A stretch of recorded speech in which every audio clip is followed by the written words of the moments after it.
মাইকী মানুহৰ সংগ ল'লে জীৱ নৰকলৈ যাব।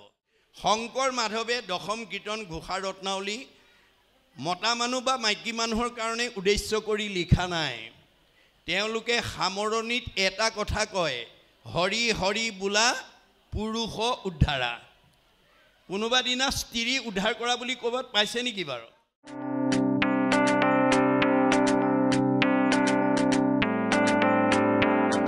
যে হৰি বিমুখক মুহি ভ্ৰমিবা ভূমিত নচাহিব আপোনাৰো লোকে হিতাহিত। ঈশ্বৰ বিমুখী মানুহবিলাকক পৃথিৱীত ভ্ৰমণ কৰাব আৰু হিতাহিত জ্ঞান তেওঁলোকৰ অভাৱ হ'ব। যিবিলাক মানুহৰ ভক্তিভাৱ নাই তেওঁ উচিত অনুচিত সৎ অসৎ বিচাৰ কৰিব নোৱাৰে। তেওঁলোকৰ জ্ঞানে সেইটো ঢুকি নাপায়। গতিকে নাপাই পেলাই তেওঁলোকে কি কৰে, আনক হিংসা অন্যায় ঠগ প্ৰবঞ্চনা কৰি নিজে সুখী হোৱাৰ প্ৰয়াস কৰে। যিটো কৰিলে তেওঁৰ আয়ুস নষ্ট হ'ব আৰু ভগৱন্ত তেওঁৰ মানে অসন্তুষ্ট হ'ব, সেই কথা তেওঁলোকে উপলব্ধি কৰিব নোৱাৰিব। যাৰ ভক্তিহীন, ভক্তি নোহোৱা মানুহবিলাকে এই কথা উপলব্ধি কৰিব নোৱাৰিব। হৈবেক আকুল ধন নাৰীৰ আক্ৰোশে। ভক্তিহীন মানুহবিলাকে মানে ইন্দ্ৰিয় সুখ ভোগৰ প্ৰতি আসক্তি বাঢ়িব। যিবিলাক মানুহৰ ভক্তি নাই তেওঁলোকে ধন আৰু নাৰীৰ মোহত মোহিত হ'ব। হৰিক হেলিয়া নাশ যাইবে এহি দুখে। আৰু ঈশ্বৰৰ প্ৰতি অৱহেলা কৰাৰ কাৰণে সেইবোৰ মানুহ অকালতে মৃত্যুক সাৱটি ল'ব লগা হ'ব। মনত ৰাখিব কথাটো। ভক্তি নাইকিয়া, নীতি নিয়ম নাইকিয়া মানুহ কেতিয়াও 100 বছৰ ভোগ কৰিবলৈ নাপায়। তেওঁলোক আগতীয়াকৈ এই সংসাৰৰ পৰা বিদায় ল'ব লাগিব। আত অনন্তৰে শুনা কল্কি অৱতাৰ, শূদ্ৰ হ'ব হৈব পৃথিৱীৰ অধিকাৰ। ইয়াৰ পাছতে কল্কি অৱতাৰ হ'ব আৰু শূদ্ৰসকল পৃথিৱীৰ অধিকাৰী হ'ব। লোভ মোহে আকুল নচাইব দুখ গুণ, সদায়ে ধনত মাত্ৰ হৈবেক আক্ৰোশ। গতিকে মানুহবিলাকে কেৱল ধন টকা পইচাৰ প্ৰতিহে গুৰুত্ব দিব, কিন্তু ঈশ্বৰৰ ভক্তিৰ প্ৰতি গুৰুত্ব নিদিব। হৈব দুষ্ট মন্ত্ৰী আৰু ধৰিবে বচন, ধনৰ নিমিত্তে চিন্দি খাইবে প্ৰজাগণ। তেওঁলোকে দুষ্ট মন্ত্ৰীৰ বচন, বেয়া বুদ্ধি মানুহৰ বেয়া বুদ্ধি শুনিব আৰু ধনৰ নিমিত্তে চিন্দি খাইবে প্ৰজাগণ। ধনৰ কাৰণে প্ৰজাৰ ওপৰত অত্যাচাৰ উৎপীড়ন কৰিব। এৰিবে আচাৰ বেদ পথ হৈবে লোপ। গতিকে বেদৰ যিটো পথ, সৎ পথটো লোপ হৈ যাব। অনাচাৰ বেভিচাৰ প্ৰতি গুৰুত্ব দিব। দেখি ঈশ্বৰৰ পাছে হৈবে মহাকোপ। যেতিয়া মানুহ অন্যায় অধৰ্মৰ প্ৰতি গতি কৰিব তেতিয়া ভগৱন্ত তেওঁলোকৰ ওপৰত ক্ৰোধ আহিব। কলিৰ অন্তত কল্কি ৰূপে অৱতৰি। কলিৰ পিছত কল্কি অৱতাৰ হ'ব। দুৰ্জনৰ ৰাজাক মানে বিনাশিবে ধৰি। আৰু দুৰ্জন স্বভাৱৰ মানুহবিলাকক তেওঁ বিনাশ কৰিব। ঘোঁৰাটো চৰিয়া তীক্ষ্ণ তৰ খান্দা ধৰি, কাটি চিন্দি দুৰ্জনক নিবাহা সংঘৰি। মানে তেওঁ ঘোঁৰাত উঠি তীক্ষ্ণ খান্দাৰ দ্বাৰা সকলোকে দুৰ্জনবিলাকক কাটি মানে নিশেষ কৰিব। আশ্বাসিবা আনিয়া ভকত যত আছে। আৰু ভকতসকলক আশ্বাস দিব, প্ৰেৰণা দিব। কলিৰ অন্তত সত্য প্ৰৱৰ্তাইব পাছে। আৰু কলিৰ শেষত সত্য প্ৰৱৰ্তন কৰিব। এতিয়া এই তথ্যটো আমাক বাহিৰত এটা কাহিনী আকাৰ দেখুৱাইছে। কি বুলি? কলিৰ শেষত হৈব কল্কি অৱতাৰ, কাটি চিন্দি মেলচক কৰিব বুন্দামাৰ। সবাকো বধিব বৌদ্ধ গণ যত আছে, কলিৰ শেষত সত্য প্ৰৱৰ্তাইব পাছে। কলিৰ পিছত যিটো সত্য কল্কি অৱতাৰ হ'ব, সেই অৱতাৰত দুষ্টবিলাকক কাটি চিন্দি মাৰি সত্য প্ৰৱৰ্তন কৰিব। এই কথাটো যদি আমি পদবন্ধে আলোচনা কৰিবলৈ যাওঁ তেতিয়া তাৰ অৱস্থাটো কেনেকুৱা বা তাৰ তত্ত্বটো কেনেকৈ হ'ব মই আপোনালোকৰ দৃষ্টি আকৰ্ষণ কৰিব বিচাৰিছোঁ।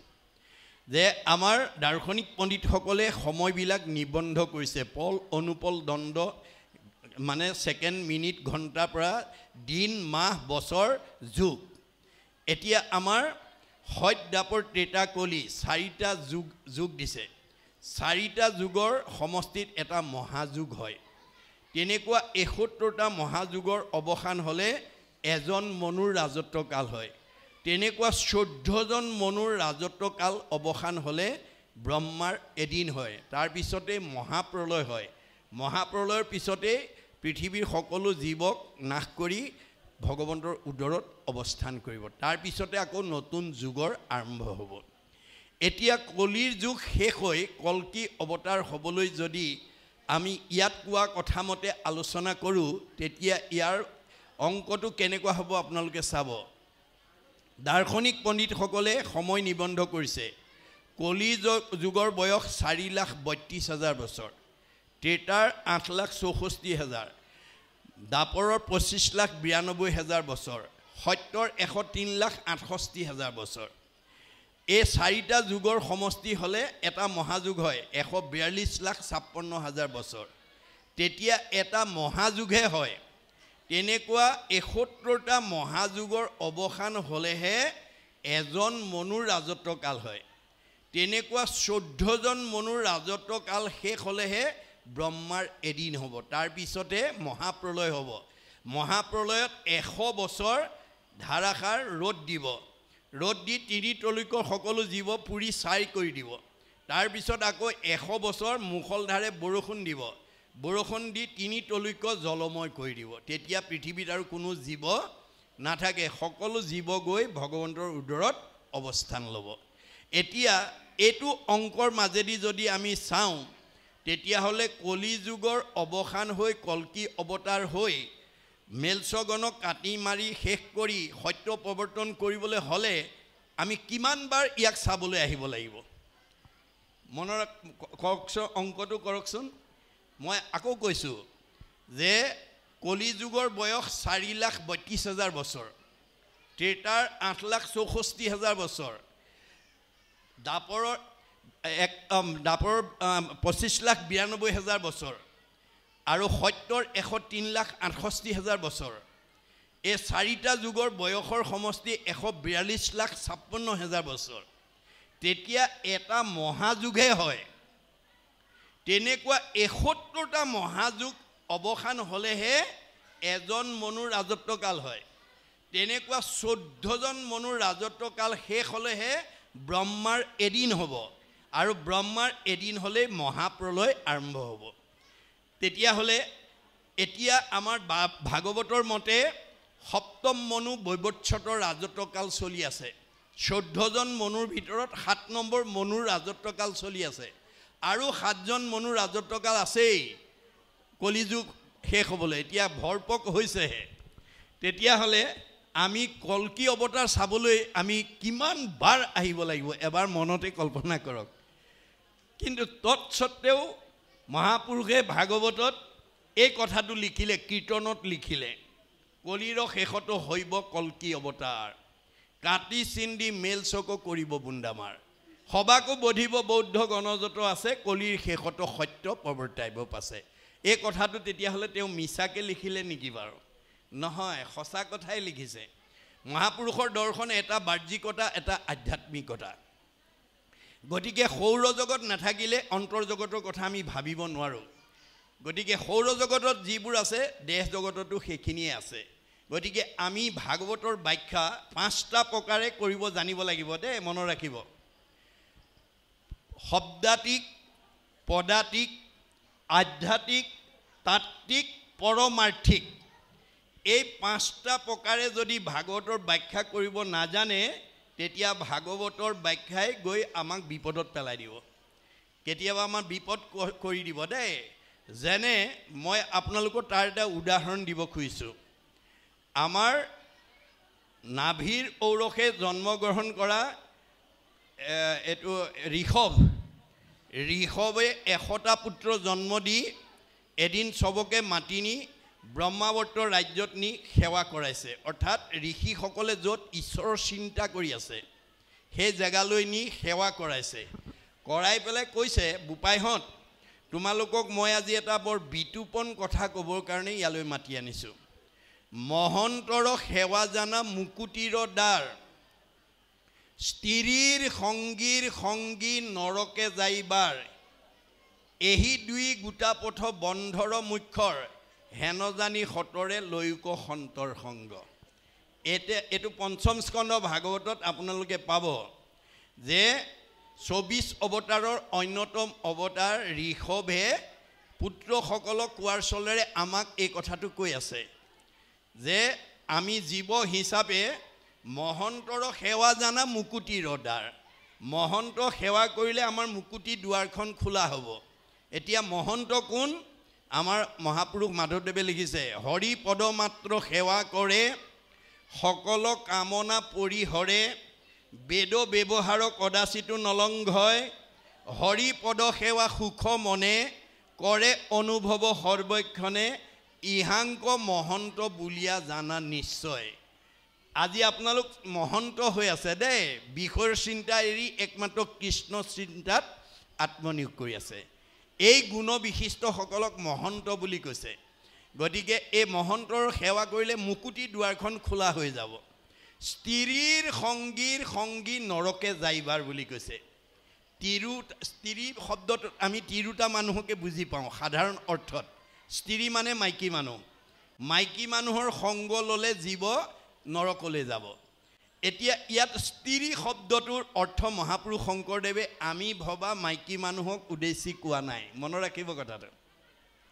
যদি স্ত্ৰীৰ সংগ ল'লেই মানুহ নৰকলৈ যাবলগীয়া হয়, কোনোবাই বিয়া পাতিব নেকি বাৰু? বিয়া পতাটো বন্ধ হৈ যাব দেখোন, হয়নে নহয়? কিন্তু আপুনিতো স্ত্ৰী মানে মাইকী মানুহ বুলি নহয় বুলিওতো ক'ব নোৱাৰে। গতিকে এইখিনিত আমি আধ্যাত্মিক দৰ্শনৰ মাজেদি যদি বস্তুটো আনক বুজাই দিব নোৱাৰোঁ, তেতিয়া আমাৰ ভাগৱত ব্যাখ্যা ব্যংগ হৈ যাব। মনত ৰাখিব কথাটো। শংকৰ মাধৱে দশম কীৰ্তন ঘোষা ৰত্নাৱলী মতা মানুহ বা মাইকী মানুহৰ কাৰণে উদ্দেশ্য কৰি লিখা নাই। তেওঁলোকে সামৰণিত এটা কথা কয়, হৰি হৰি বোলা পুৰুষ উদ্ধাৰা। কোনোবা দিনা স্ত্ৰী উদ্ধাৰ কৰা বুলি ক'ৰবাত পাইছে নেকি বাৰু? নাই পোৱা। গতিকে এই ইয়াত স্ত্ৰী শব্দটোৱে মাইকী মানুহক বুজোৱা নাই। স্ত্ৰী শব্দটোৱে আমাৰ দেহটোক বুজাইছে। দেহ প্ৰকৃতি ভাৰ্যা স্ত্ৰী আৰু আত্মা পুৰুষ। মতা মানুহে হওক বা মাইকী মানুহ হওক, জীৱৰ মতা মাইকী নাই, দেহটোৰহে মতা মাইকী আছে।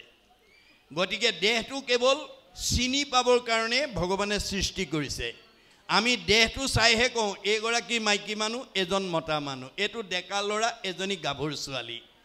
আমাৰ প্ৰত্যেকৰে দেহৰ নাম এটা এটা দি থৈ আছে। আমি দেহটো চাই কওঁ এইটো কুকুৰ, এইটো মেকুৰী, এইটো গাহৰি, এইটো ছাগলী। আমি দেহটো চাইহে কওঁ। দেহৰহে কুকুৰ মেকুৰী ছাগলী আছে, আত্মাৰ নাই। মনত ৰাখিব কথাটো। আত্মাৰ কোনো তেনেকুৱা মানে হেৰি নাই, নাম নাই। আত্মা সৰ্বত্ৰতে সম।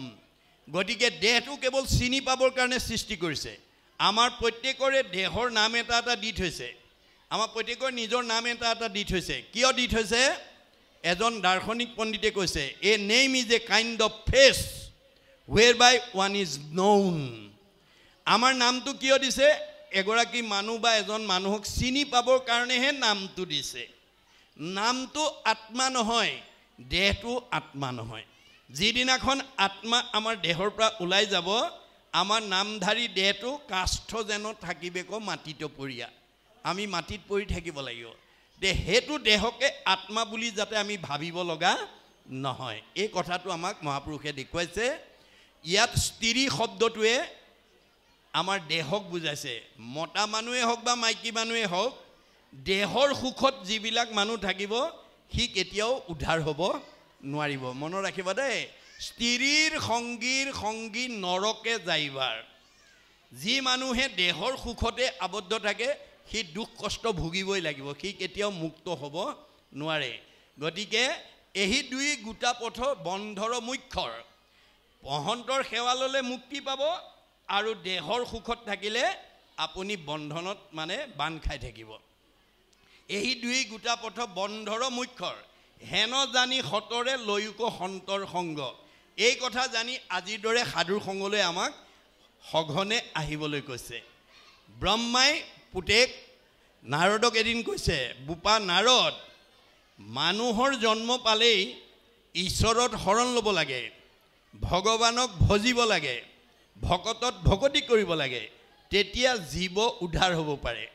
পিছে এতিয়া বহুত মানুহে মানুহৰ জন্মলৈ শৰণ ভজন ভক্তি ক'ত কৰে জানা? বোলে ক'ত?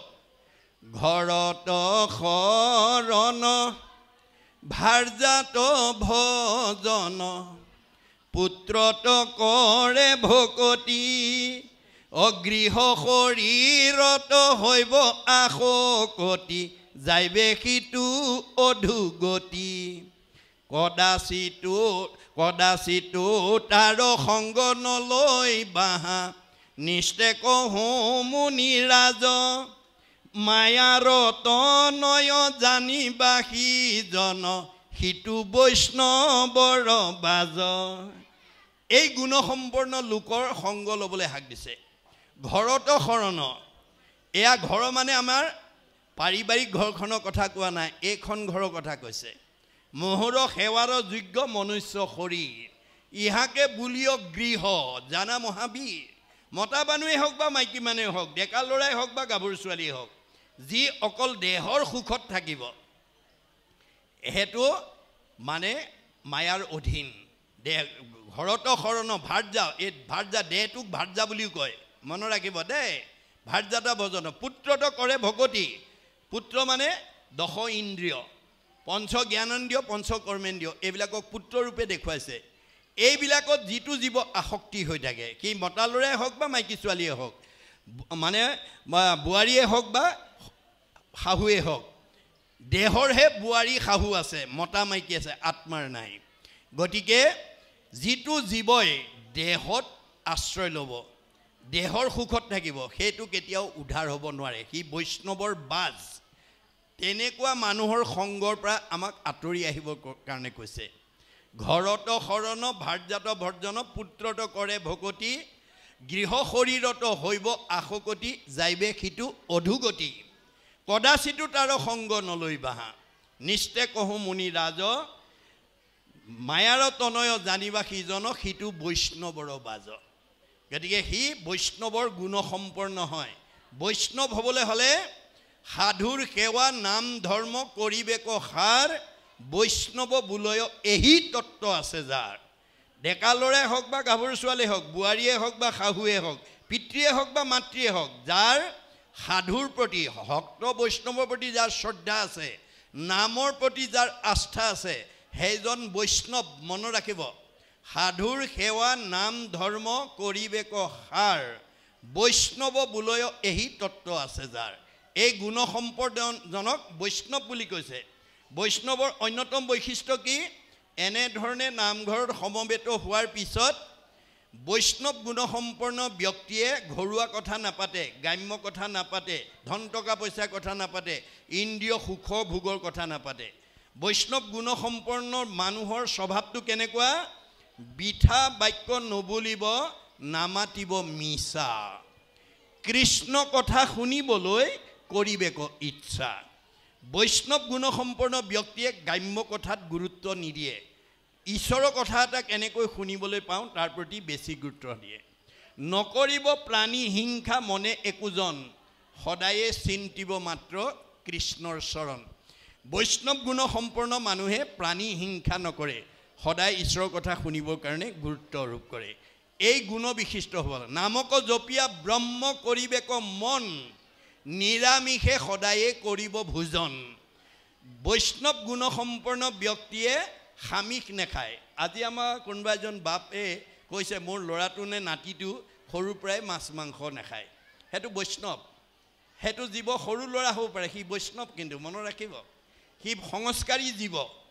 সংস্কাৰী জীৱই জন্মৰ পৰাই নাখায়, সি সংস্কাৰী হৈ আহি আছে আৰু পূৰ্ণ সংস্কাৰ হৈ সি সোনকালে ভগৱন্ত প্ৰাপ্তি হৈ যাব। গতিকে এই তথ্য ভাগৱতে দি আছে, এই তথ্য কথা আমি জানিব লাগিব। এতিয়া কল্কি ক'ত অৱতাৰ হ'ব বুলি কৈছে? সম্বলপুৰ গাঁৱত, দ্বাদশ স্কন্ধ ভাগৱতত উল্লেখ আছে। সম্বলপুৰ গাঁৱত বিষ্ণু যশা দ্বিজৰ ঘৰত, বেদশাস্ত্ৰত পাৰ্গত, নিয়ম নীতিত ঊৰ্ধত, তেওঁ মহাভকত, তেওঁৰ ঘৰতে কল্কি অৱতাৰ হ'ব বুলি কৈছে। কল্কি অৱতাৰ জেগাটো নিৰ্ণয় কৰি দিছে ভাগৱতে। সম্বলপুৰ গাঁও এতিয়া যদি আমাৰ পঢ়া শুনা ল'ৰা ছোৱালী এটাক যদি আমি প্ৰশ্ন কৰোঁ ভাৰতবৰ্ষৰ ভিতৰত সম্বলপুৰ ক'ত আছে তেওঁ উঠি ক'ব বিহাৰত আছে বিহাৰত সম্বলপুৰ নামৰ ঠাই আছে য'ত ঝান্সী ৰাণী লক্ষীবাই দস্যু ৰাণী সৃষ্টি হৈছে সেইখন গাঁও সম্বলপুৰ এতিয়া সেই সম্বলপুৰ গাঁও অকল বিহাৰত নহয় মানে পঞ্জাবে কৈছে আমাৰ তাত আছে উত্তৰ প্ৰদেশে কৈছে আমাৰ তাত আছে অসমে কৈছে আমাৰ তাত প্ৰত্যেক ষ্টেটে সম্বলপুৰ গাঁৱক লৈ টনা আজোৰা কৰি আছে আমাৰ ইয়াত আছে বুলি কয় কিয় য'ত ভগৱন্ত আবিৰ্ভাৱ হ'ব ভগৱন্ত আবিৰ্ভাৱ হোৱা ৰাজ্যখন নিজৰ বুলি সবে দাবী কৰিছে গতিকে ভৌগোলিকভাৱে ঐতিহাসিকভাৱে ক'ৰবাত যে সম্বলপুৰ গাঁও আছে একেবাৰে চিৰ নিশ্চিত কথা কিন্তু এতিয়া আমাৰ ভাগৱতৰ মতে আমি এতিয়া সেই মানে ভৌগোলিক সম্বলপুৰ ৰাজ্য বিচাৰি ফুৰিলে আমি উত্তৰ বিচাৰি নাপাম আমাৰ আসল সম্বলপুৰখন সম্পৰ্কে গীতাত দেখুৱাই দিছে কি বুলি অসংখ্যাত জীৱ আছে সংসাৰৰ ভিতৰে মনুষ্যকে ভজে আনে ভজিতে নপাৰে ভগৱন্তৰ সৃষ্টিৰ অসংখ্য জীৱৰ ভিতৰত ভগৱন্তক ভজিব পৰা সম্বলে পৰিপূৰ্ণ দেহ মনুষ্য শৰীৰটো ইয়াক 9খন দুৱাৰযুক্ত নগৰ বুলিও কৈছে মনত ৰাখিব চতুৰ্থ স্কন্ধ ভাগৱতত পুৰঞ্জন আখ্যানত আমাৰ এই দেহটোক এখন নগৰ বুলি কৈছে ইয়াত 9খন দুৱাৰ আছে দুটা চকু দুটা নাক দুখন কাণ এখন মুখ গুহ্য লিংগ এই 9খন দুৱাৰযুক্ত এখন সুন্দৰ নগৰ বুলি কৈছে গতিকে এইখন এখন সম্বলপুৰ সম্বলৰে পৰিপূৰ্ণ আমাৰ মানুহ দেহটো মনত ৰাখিব দেই গতিকে এই দেহটো পৰিচালনা কৰা যিটো দ্বিজ মন আত্মা ই কি হ'ব লাগিব দ্বিজ অৰ্থাৎ ঈশ্বৰত শৰণ গ্ৰহণ কৰা লোক হ'ব লাগিব জন্মন জায়তে শূদ্ৰম সংস্কাৰে দ্বিজম উচ্যতে বেদুত ভ্যাসে ভবেদ বিপ্ৰ ব্ৰহ্ম জানাতি ইতি ব্ৰাহ্মণ ভগৱানে সৃষ্টি কৰিছে চাৰিটা জাতি যে জন্মতে আমি সব শূদ্ৰ অজ্ঞান আপুনিও কেঁচুৱাটোৱে গুৱে মতে হাত দিছিলে এখেতেও দিছে আমিও দিছোঁ জন্মতে আমি সব শূদ্ৰ সংস্কাৰে দ্বিজম উচ্যতে যেতিয়া ঈশ্বৰৰ শৰণ ল'ব ঈশ্বৰক যিদিনা জানিব সেইদিনা আমাৰ দ্বিতীয় জন্ম দ্বিজ মানে দ্বিতীয় জন্ম বেদুত ভ্যাসে ভবেদ বিপ্ৰ আজি বেদৰ জ্ঞান আয়ত্ত কৰি আছোঁ আমি সব গুণত বিপ্ৰ হৈ আছোঁ ব্ৰহ্ম জানাতি ইতি ব্ৰাহ্মণ যিদিনা ব্ৰহ্মক জানিম অৰ্থাৎ আত্মাক বুজি পাম সেইদিনা আমি ব্ৰাহ্মণ হৈ যাম মনত ৰাখিব কথাটো এতিয়া আমাৰ এইখন ঘৰৰ গৰাকীজনক আমি দ্বিজ কৰি ল'ব লাগিব দেই ঈশ্বৰত শৰণ গ্ৰহণ কৰিব লাগিব শৰণ গ্ৰহণ কৰিলেই নহ'ব বেদশাস্ত্ৰত পাৰ্গত হ'ব লাগিব আপুনি ঈশ্বৰক উপাসনা কৰিবলৈ শাস্ত্ৰ পঢ়িব লাগিব আপুনি শৰণ লৈ গুৰুগৃহত প্ৰাৰ্থনা কৰিবলৈ মহাপুৰুষ মাধৱদেৱৰ পৃথিৱীৰ জীৱশ্ৰেষ্ঠ মানুহ তৰিবৰ কাৰণে এখন গ্ৰন্থ ৰচনা কৰিছে যাক শ্ৰেষ্ঠ গ্ৰন্থ বুলি কৈছে পৃথিৱীত ধৰ্মশাস্ত্ৰ আছে যত সবাহাৰে সাৰ আছে ঘোষাৰৰ মধ্যত ঘোষাত সকলো শাস্ত্ৰৰ সাৰ বস্তু আছে 1000 এফাকি ঘোষা কাৰণে হাজাৰী ঘোষা বুলি কয় তাৰ ভিতৰত যদি এফাকি ঘোষাও আপোনাৰ মুখস্থ নাই আপুনি কেনেকৈ ঈশ্বৰ উপাসনা কৰিব কেনেকৈ ভকতক সেৱা কৰিব গতিকে আপুনি বেদশাস্ত্ৰ পঢ়িব লাগিব আৰু নিয়ম নীতিত উদ্ধত হ'ব লাগিব অৰ্থাৎ শাস্ত্ৰ পঢ়িলেই নহ'ব শাস্ত্ৰত নিয়ম বান্ধি থোৱা আছে আমাৰ ভাগৱতত 8 প্ৰকাৰ সদাচাৰৰ কথা আছে কায়ৰ সদাচাৰ বাক্যৰ সদাচাৰ মনৰ সদাচাৰ গমন সদাচাৰ শৌচ সদাচাৰ অন্ন সদাচাৰ স্নান সদাচাৰ শয়ন সদাচাৰ এই 8 প্ৰকাৰ সদাচাৰ যি মানিব সেইজন ভকত যাৰ নিয়ম নাই সেইজন অভকত গতিকে অভকতে গতি নাপায়